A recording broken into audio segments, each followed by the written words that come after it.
नमो अरहंतारं नमो सिद्धारं नमो आर्याणं नमो वज्रायाणं नमो लोये सर्वसाहूरं शुद्धात्मान्मनेकान्तं साधुमुत्तम मंगलम वंदे संदष्टसिद्ध्यर्थं संदष्ट्यर्थप्रकाशकं मंगलम भगवान् वीरो मंगलम गौतम गणे मंगलम कुंदकुंदाद्यो जैन धर्मोस्तु मंगलम ये झाया जाने कहे कम कलंक रहे उन क्षणे निर्नाणमृत्यु परम पुनमी नमः सुने साराय स्वानुभूत्या चकास्ते चित्वाभाय भावाय सर्वभावान चरच्छदे। कर्म और कर्म के फलों में उपयोग जोड़ना, इसका व्यवहारिक अर्थ क्या होगा?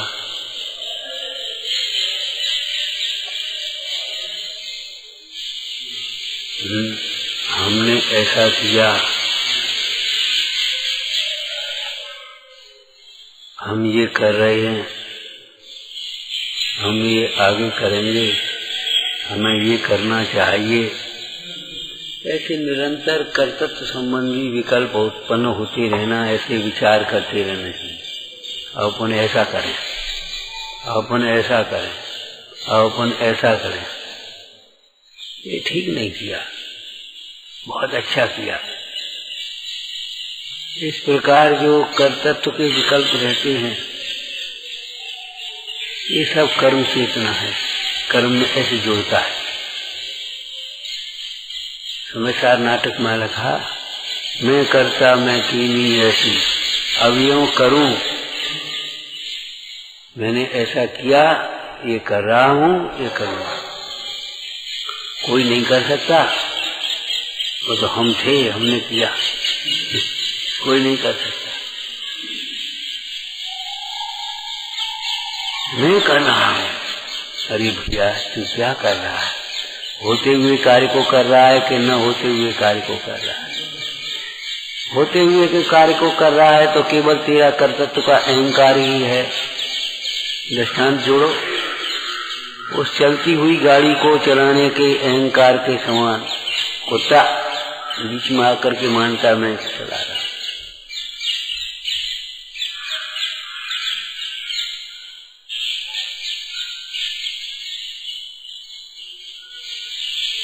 स्वयं चलती हुई या बैलों से चलती हुई गाड़ी के नीचे आकर मैं चला रहा हूँ, ये केवल कुत्ता अहंकार ही तो कर रहा है। गाड़ी के चलने में कुत्ते का कितने % योगदान है? 2-5%। तो फिर स्वयं होते हुए कार्य में तेरे विकल्पों का कितने % है?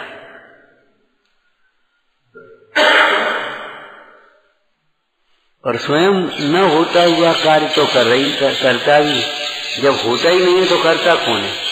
और नहीं तो ये बताओ, आज तुम्हारे कमरे में फूल किसने बनाए? तुम्हारे कमरे में जलेबी किसने बनाई? तुम्हारे कमरे में पूड़ी किसने बनाई? तो आपसे किसने कह दिया कमरे चलो देख लो? है ही नहीं। इस छत के ऊपर कमरा किसने बना दिया? तो चलो देखो बनाई कहाँ है?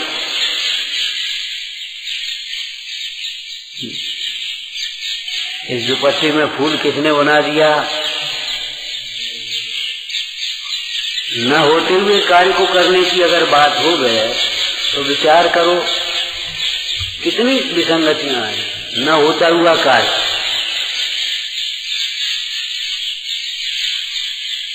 न होते हुए कार्य का कोई कर्ता भी नहीं होता। स्वयं होते हुए कार्य का भी बोलो बात, व्यवस्थित बोला कर, बोलो। न होते हुए कार्य का कोई कर्ता होता ही नहीं, जरूरत भी नहीं। और स्वयं होते हुए कार्य का भी कोई अन्य कर्ता नहीं होता। स्वयं होते हुए कार्य का भी कोई अन्य कर्ता नहीं होता। क्यों? वस्तु स्वयं अपना परिणमन करने में समर्थ है। वस्तु स्वयं ही अपना परिणमन करती है, चाहे वो चेतन हो चाहे अचेतन हो।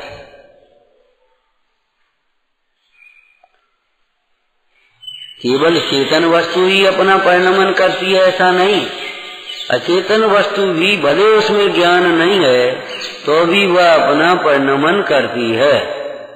धीरे धीरे धीरे धीरे धीरे धीरे ये झड़ जाती है, जीर्ण हो जाती है। जैसे ये धीरे धीरे तुम्हारे बिना किए जीर्ण हो जाती है, ऐसे ये शरीर भी तुम्हारे बिना किए हुए जीर्ण हो जाता है। तुम्हारा शरीर खाते पीते हुए, मालिश व्यायाम करते हुए भी, आराम करते हुए भी, सब कुछ उसका बीमार हो जाए इलाज करते हुए भी जीर्ण होता है। और वीतरागी का परम औदारिक शरीर एक ग्रास आहार नहीं लेते तो भी जीर्ण नहीं होता।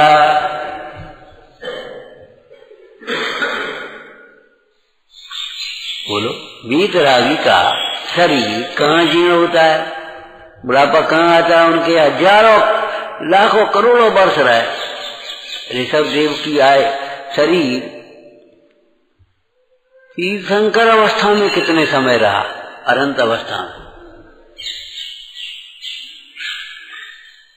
83 लाख वर्ष पूर्व की आयु हो गई तब उन्होंने दीक्षा ग्रहण की। 1000 वर्ष तपस्या किया, उसके बाद हो गया केवल ज्ञान।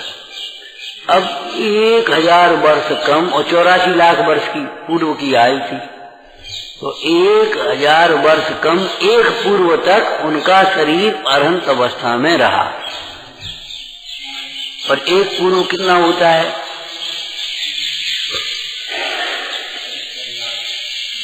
गुणे 84 लाख 56 लाख कितना है? बताओ के हिसाब किताब। अनेकों रिद्धधारी मुनीश्वर होते हैं, तप रिद्धि होती है। दीप्तम च तप्तम च तथा महोग्रम। तपस्या करते हुए भी शरीर क्षीण नहीं होता और अनेकों पाप के उदय वाले मोही जीवों का खूब पोषण करते हुए भी शरीर क्षीण होता है। कई बच्चे आदमी ऐसे होते हैं, कहे तुम्हें रोटी नहीं मिली, तुम्हारे घर दूध नहीं है, सब है खाने पीने को, सब खाते पीते, वो शरीर का ढांचा ही ऐसा होगा। और कितने ऐसे हैं बेचारे दूध का मठा मिलना मुश्किल है, अपन वैसी सूखी रोटी मुरादा और तो कोई बात नहीं।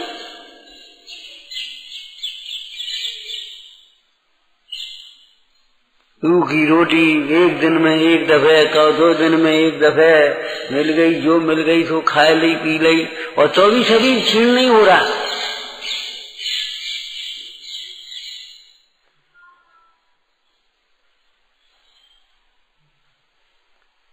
इससे सिद्ध होता है अचेतन पदार्थ भी तेरे विकल्पों के बिना ही परिणमन करते हैं। 2 बातें याद रही, न होते हुए कार्य का कोई कर्ता होता ही नहीं। जब कार्य ही नहीं तो कर्ता कौन होगा?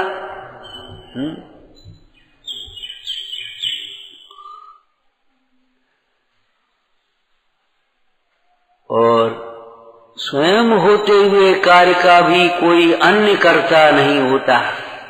वस्तु अपना परिणमन करने में स्वतंत्र भी है, समर्थ भी है।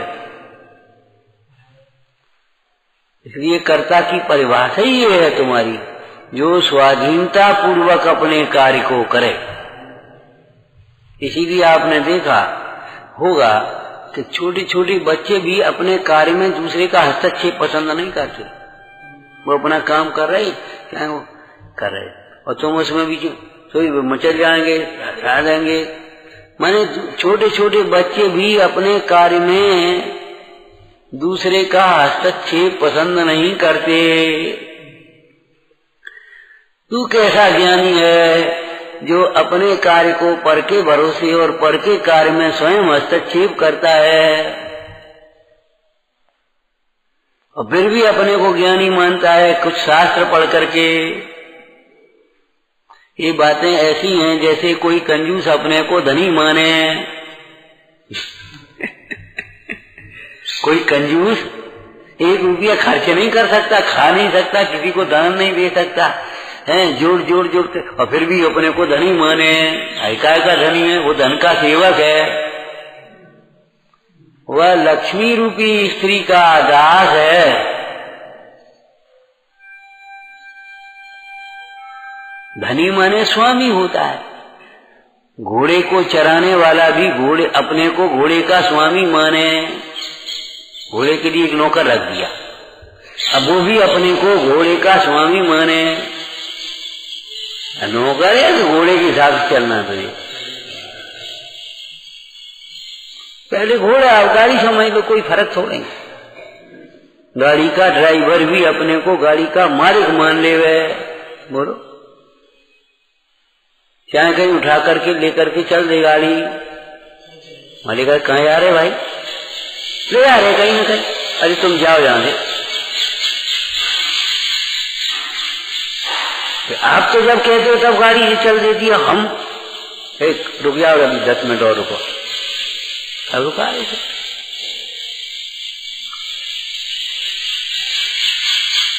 गाड़ी के हिसाब से चलने वाला, घोड़े के हिसाब से चलने वाला व्यक्ति अपने को घोड़े का स्वामी माने।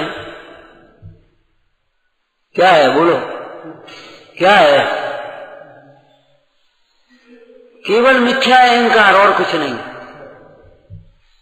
होता है, ऐसा भी होता है। अहंकारी दुनिया में ऐसा होता है। वो ड्राइवर भी अपने दूसरे लोगों से कहता अपनी गाड़ी नई गाड़ी आ गई अपनी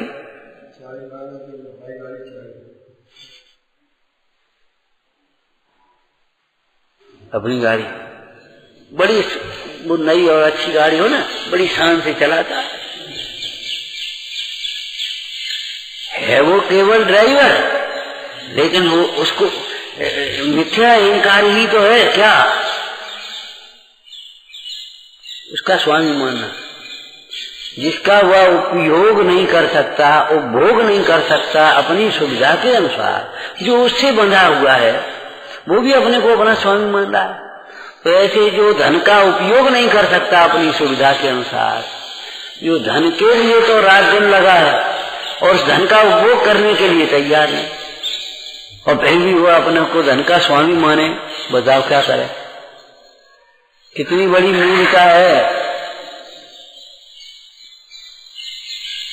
धन का स्वामी तो वह होता है जो धन के लिए नहीं होता, धन जिसके लिए होता है। समझ में आया? धन के लिए वो अपनी पूजा छोड़ दे, स्वाध्याय छोड़ दे, आराम छोड़ दे, भोजन छोड़ दे। कैसा धन का स्वामी? वह धन के लिए अपनी चर्या को नहीं बिगाड़ता, वह धन के लिए अपनी श्रद्धा को नहीं बिगाड़ता। अरे लोक व्यवहार के स्वामी की बात कर रहे हैं हम, परमार्थ से तो कोई किसी का स्वामी होता नहीं है, लेकिन लोक व्यवहार से भी विचारना। जो धन के लिए अपनी श्रद्धा को बिगाड़ दे, वह ईमान को से डिग जाए, शील से डिग जाए,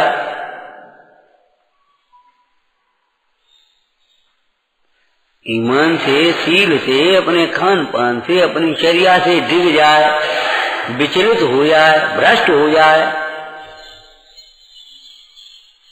और फिर धन कमा कमा करके उसका अपने हित के लिए उपयोग न कर सके, बीमार हो तो इलाज नहीं कर सके, है? वो धन पैसा खूब है तो आराम नहीं कर सकता, आराम के टाइम पर दान पुण्य नहीं कर सकता। अरे भाई हित क्या है बताओ? लौकिक सुख या पारलौकिक सुख? आप दो सुख देखो तो लौकिक सुख तो उसके धन के बोलो भोग में, लौकिक सुख धन के भोग में। भाई आराम से खाओ पियो, आराम से पहनो, आराम से रहो, अपने घंटे 2 घंटे चले गए, अपने काम करे आए। तो ये तो लौकिक सुख है, अपने आराम से रह रहे। पैसा रहो है और टप टप की मकान में रह रहे, बनवा नहीं पा रहे, पैसा लगे हो जाओ, फटे पुराने कपड़ा पहने और कपड़ा नहीं ले सका, ठंड में ठिठुर रहे, नहीं कपड़ा ले सका, बताओ क्या करें, धनी कहेंगे उसको।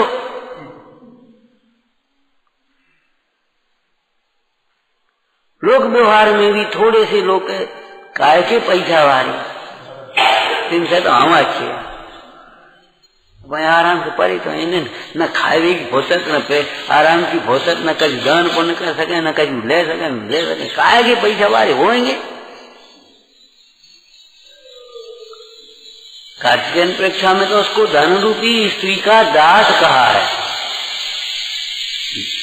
धन रूपी स्त्री का दास है, वो धन रूपी स्त्री का स्वामी नहीं है। लक्ष्मी का स्वामी, लक्ष्मीपति तो वह है जो लक्ष्मी के लिए अपनी श्रद्धा को नहीं भ्रष्ट छोड़ता, अपनी चर्या को नहीं छोड़ता, ठीक है ना। तीसरा नंबर बोलो। और धन का अपने हित के लिए उपयोग करता, अपने हिसाब से। पहले समझो व्यापारी के हिसाब से चलते, 10-5 गांव में बड़े लोग होते थे, बैठो 11 बजे आएंगे अब पूजा करके, तो बैठे, अब उनके हिसाब से व्यापार करना पड़ रहा है। 8 बजे खोल रहे, रात की 11 बजे खोल रहे, संध्या खोल रहे, खाना पीना सब खत्म मामला। पहले ही आपके हिसाब से व्यापार चलता था, पूछो पुराने लोगों ने।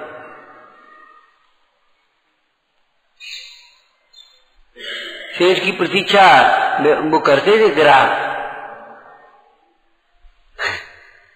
और आज भी अच्छे लोग जो है ना, ईमानदार लोग हैं, जिनकी प्रतिष्ठा साख है, उनके हिसाब से ही चलता वो।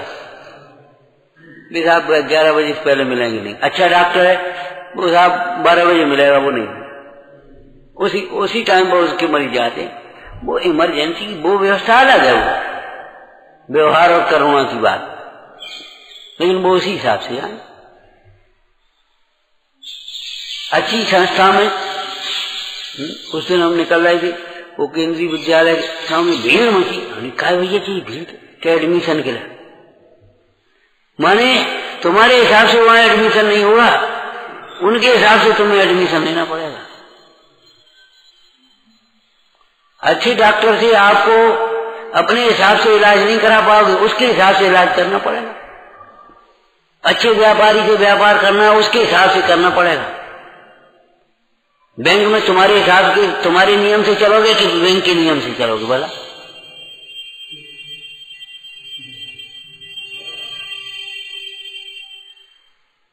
वैसी गाड़ी होती ना, और जो वैसी रूट पर चलने वाली गाड़ी, ट्रेन तुम्हें बुलाती कि तुम ट्रेन के साथ चलो बताओ। और उसका अधिकारी होगा सो साहब वो साहब आ रहे, क्यों लेट क्यों, और वो साहब आ रहे।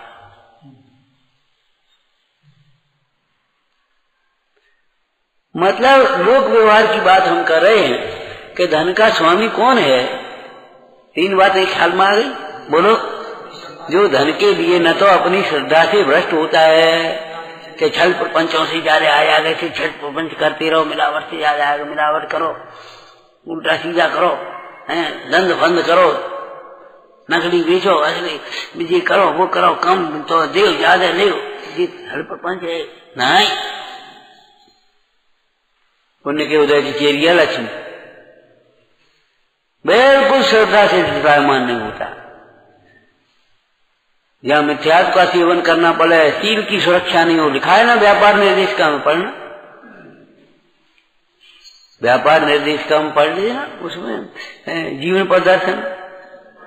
यहाँ अपने शील की सुरक्षा न हो, धर्म का पालन न हो, ओवरलोड काम करना पड़े, या मिथ्यात्व का पुष्टि करना पड़े, ऐसे स्थान पर हमें नहीं करना है नौकरी, ऐसे व्यापार हमें नहीं करना है। कतल खाने में नौकरी करोगे तुम, शराब की दुकान पर करोगे, जुआ से अड्डा करोगे नौकरी, बताओ करोगे? हमें नहीं चाहिए पैसा, हम तो अपनी मुंह भली में चलेंगे। हम तो अपनी मंजूरी कर लेंगे।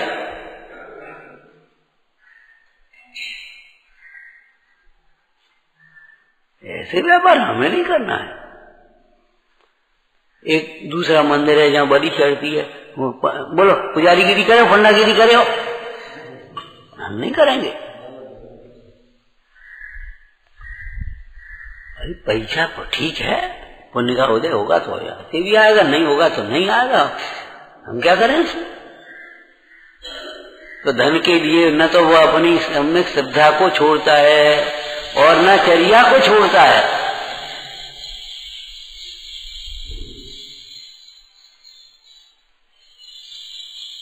अनेकों जैन लोग भी नौकरी करते, नहीं खाते रात में, वे अपने रोड लेके, वो इंजीनियर थे ना, उस आए थे उस दिन, बता रहे लोग इस विभाग में शराब पी करके निकलते हैं, शराब पीना सीख करके, और हम तो छना पानी पी करके निकले। वो कहते जी साहब रोड वाले इंजीनियर हैं, ये तो अब पानी खुद पिए, खत्म हो गया, नहीं करेंगे, हमको जरूरी है।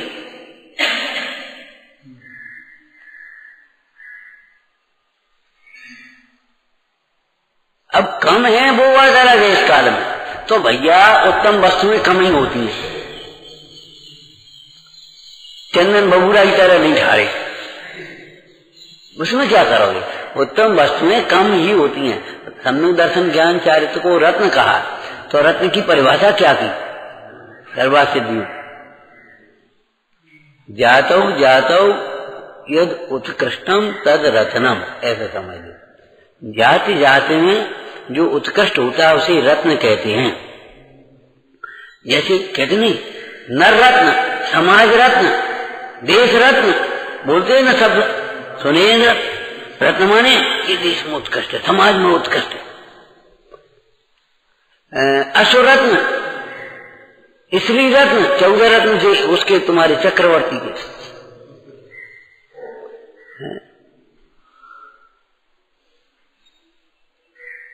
रत्न किस कहते किसे, जो उस जाति माने उस क्वालिटी, उस प्रकार में, जाति प्रकार को कहेंगे, उसमें जो उत्कृष्ट होता है। देव सास गुरु रतन सो, तो रतन क्यों कहा इनको, कि देवों में श्रेष्ठ बीतरागी देव है, गुरुओं में श्रेष्ठ निर्गंथ गुरु हैं, शास्त्रों में श्रेष्ठ जिनवाणी है, त्यागवाद में जिनवाणी है, अनेकों शास्त्र हैं, उनमें श्रेष्ठ कौन है, टॉप श्रेष्ठ। रत्न अगर ऐसे ही पथरा जैसे हो, ये खंडा और पथरा जैसे हो, ऐसे ही रत्न हो, फिर क्या पूछो उन्हें रत्न कौन माने। जात जात में जो उत्कृष्ट है वह रत्न कहलाता है।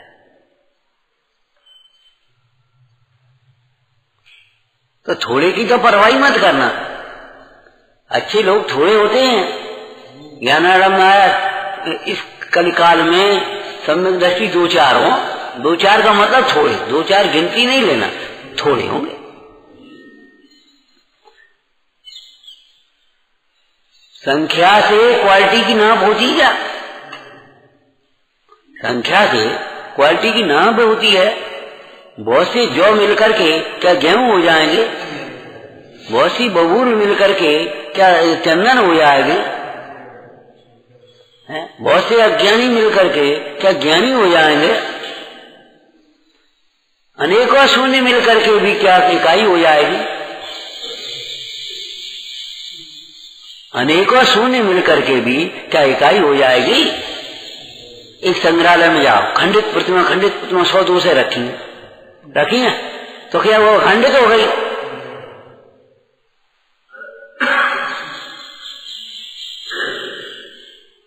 तुम्हारा मिथ्या ज्ञान बहुत है तो सम्यक ज्ञान हो गया क्या, नहीं हो गया।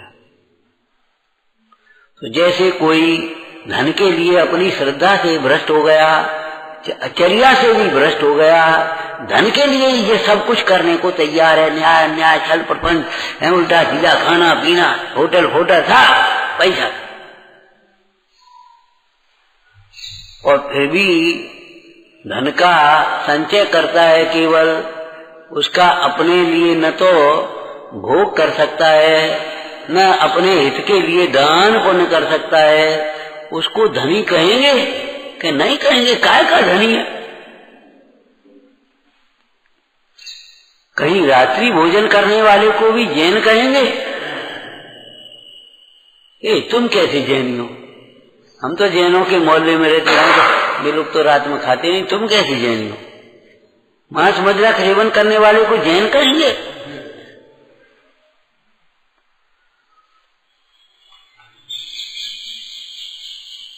दया शून्य व्यक्ति को क्या व्यक्ति कहेंगे? कसाई है।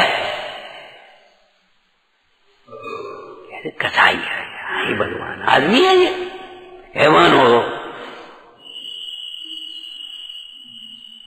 एक दफे बोले आप कहते हो मनुष्य पर्याय दुर्लभ है, कितनी तो आबादी बढ़ गई, कितने मनुष्य हो गए, तुम कहते हो दुर्लभ मनुष्य पर्याय।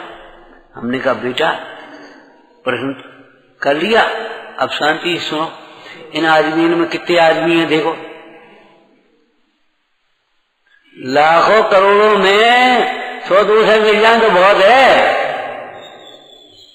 जिनमें मानवता हो, जिनके हृदय में दया नहीं, वचनों में सत्य नहीं, आचरण में शील नहीं, न्याय अन्याय का ठिकाना नहीं, स्वच्छंद पशु जैसी प्रवृत्तियां करते हैं, उनको मनुष्य कहेंगे तो पशु किन्हें कहेंगे बताओ? ऐसे आदमी पशु। कोई गंदा सहन करता है, भैया कैसे मलेशिया जैसे रहे, तुम कहाँ का हो? साफ सुथरे नहीं रह पाती, मलेशियन जैसे कमरा तुमने कर लो, मलेशियन जैसी कपड़ा, कहा हे भगवान दल उधर। आप क्यों बोलते हो बताओ ऐसे? जब आप अपनी मापदंड से मनुष्यता से रहित को मनुष्य नहीं मानते, स्वामी बने के रहित से स्वामी नहीं मानते, धन का स्वामी तो वह है जो धन के लिए नहीं, अपने लिए धन है, पुण्य के उदय से आए तो भी उसका सदुपयोग करता है, पुण्य के उदय से आवे तो भी उसका सदुपयोग करता है, वह धन का स्वामी कहलाता है। ऐसे ही जो विवेक से रहित है, वैराग्य से रहित है, आत्मा आराधना से रहित है, जिसे अपने हित का विवेक नहीं है और फिर भी कुछ शास्त्र पढ़ करके अपने को ज्ञानी माने, काहे के ज्ञानी? हे भगवान, इनके आचरण को ठिकानो नहीं, चाहे कम खाए हुए बैठ जा, चाहे कम करने लगा, चाहे जैसे बोल रहा है। हे भगवान, काहे के ज्ञानी? कैसी तो कपड़ा पहन ली बुरी सी, काहे के ज्ञानी है ये? आप भी कहते हो कि नहीं कहते? बताओ क्यों कहते हो, बताओ। उपास का दिन में आया कि जैसे ज्ञान रहित क्रिया व्यर्थ है, ऐसे ही आचरण रहित ज्ञान भी व्यर्थ है। जिस ज्ञान का आचरण न हो, जैसे जिस संपदा का सदुपयोग न हो, जिस जीवन का सदुपयोग न हो, ऐसे जिस ज्ञान का सदुपयोग न हो, वह ज्ञान व्यर्थ है तुम्हारा। क्या ज्ञान का क्या करोगे? ये उड़ोगे, उछाओगे, 10 शास्त्र पढ़ ले, 20 शास्त्र पढ़ ले, 50 शास्त्र पढ़ ले, 100 शास्त्र पढ़ ले, क्या मतलब हो? हजारों शास्त्र भी पढ़े तो भी शांतता नहीं उपजे तुझे, क्या लाभ हुआ? और क्या लिखा पद्म पुराण में नीचे? एक पद हूँ पढ़े और शांतता उपज जाए चित्त में, बस काम हो गया। तुष्मासम घोषण, तो शास्त्र का भी वचन नहीं था, तुष्मासम घोषण। तो उर्द की दाल और छिलका अलग अलग वो बाई धो रही होगी बड़ा बनाने के लिए, तो उसने देख लिया क्यों जी का छिलका अलग और दाल अलग, ऐसे ही छली छिलका है आत्मा है, बस तुष्मासम घोषण। तो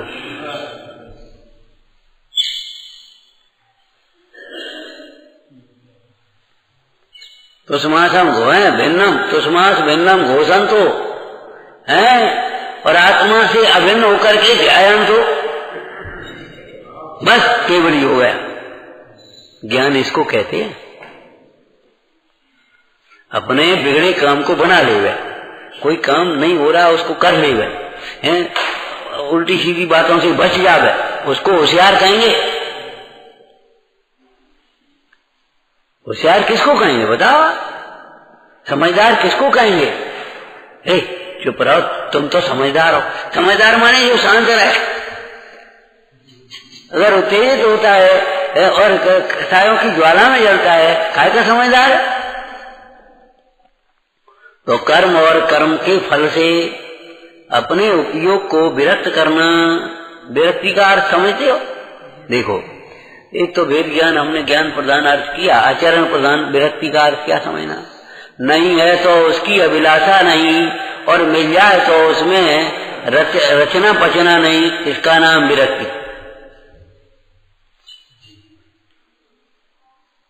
विरक्ति का मतलब नहीं है तो अभिलाषा नहीं है, और अगर मिल जाए तो उसमें कोई प्रवृत्ति नहीं है। अच्छा, बहुत बढ़िया, ले आओ। अथवा अस्थि से कहें तो नहीं मिले तो उसकी अभिलाषा नहीं, और मिलने पर भी जो उदासीन रहता है उसे ही हम विरक्त कहते हैं। मिलने पर आसक्त हो जाता है तो नहीं मिलने पर क्या होगा? सबका चार में क्या लिखा? देखो, बाह्य परिग्रह से रहित तो पशु भी हैं, दरिद्र भी हैं, लेकिन परिग्रह होने पर भी, परिग्रह मिलने पर भी जो परिग्रह में आसक्त नहीं होते, परिग्रह का परिमाण करते हैं, परिग्रह का त्याग करते हैं, वे ही अपरिग्रही हैं।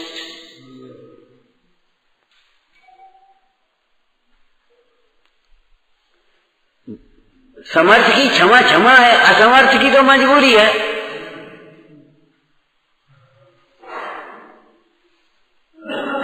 असमर्थ की क्षमा भी क्षमा ही कही आएगी, लेकिन लोक व्यवहार में समर्थ की क्षमा क्षमा है, असमर्थ है वो तो मजबूर है बेचारा, क्या करे? नहीं नहीं, उसकी भी सुरक्षा है। क्षमा के दो शब्द लिखे ना, क्षमा बल मसक्ता नाम, क्षमा वीर से भूषण। असक्त का तो क्षमा बल है और वीर का आभूषण।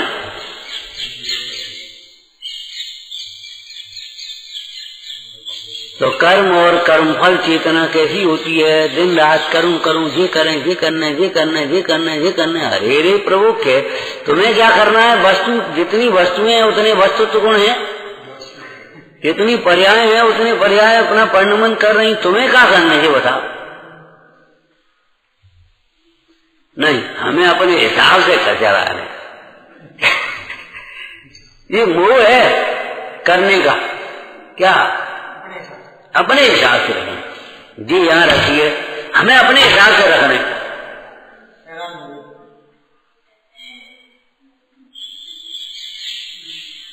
हिसाब से माने अपनी इच्छा के अनुसार, अपने विकल्प के अनुसार।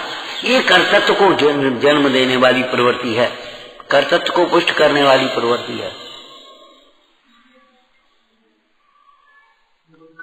तो करूं करूं करूं करूं करूं करूं, दिन रात ये करूं, ये करूं, ऐसे करूं, ऐसे करूं, हैं, और ये कुछ नहीं करते, ये कुछ नहीं करते, हम करते करते मरे जा रहे। ये कर्तृत्व का अहंकार और स्वच्छंद प्रवृत्ति ही घर घर में कलह का कारण है, घर घर में कलह का कारण। अंतर द्वंद का कारण भी यही है और बाहर में कलह का कारण भी यही है।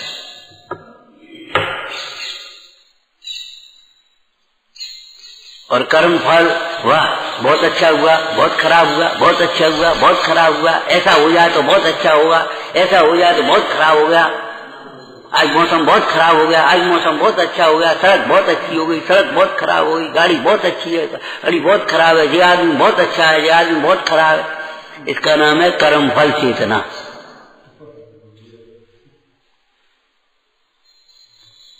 अब बताओ, दिन रात जे छोड़ो कि क्या हो रहो, सोचो। इसलिए आचार्य भगवान कहते हैं, इनसे निरंतर विरक्ति भाना, निरंतर। और ऐसे निरंतर व्यक्ति विरक्ति भाने से, विचारने से, बार बार के विचार से मोह बंद होता है। तो भी सम्यक विचार हो तो विपरीत विचार से पुष्ट होगा। कल कहा था, परसों कहा था, विपरीत विचारों से कथाएं बढ़ती चली जाएंगी, पुष्ट होती जाएंगी। हमारी क्या गलती, हमारी क्या गलती, हमारी क्या गलती, हमारी क्या गलती, ये विपरीत विचार तुम्हारे चल रहे और बढ़ती चली आ रही कथा, बढ़ती चली आ रही कथा। हमारी क्या गलती, हमारी क्या गलती, हम क्या गलत कर रहे, हम क्या गलत कर रहे, बस कथा बढ़ती चली आ रही। यह है विपरीत विचार। और सही विचार होगा तो कथा घटेगी, सही इलाज होगा तो रोग घटेगा, और गलत इलाज होगा तो रोग बढ़ेगा। न्याय की बात है। सही भोजन होगा तो भूख बढ़ेगी, और खराब और गलत भोजन होगा तो भूख बढ़ेगी। बोलो, देखो तपमयी भोजन करते हैं उनकी भूख घटती चली जाती है, और जो भोजन करते हैं तो भूख बढ़ती चली जाती है। और भोजनों में जो बहुत आसक्त होते हैं वे नरक में कितनी भूख, त्रियंच में कितनी भूख, तुम्हारी भूख कितनी, 2 रोटी 4 रोटी खाओगे और त्रियंच डलावर भोज खाओ। और नरक में 3 लोक को ना ये जो खाए वो नहीं मिट रही।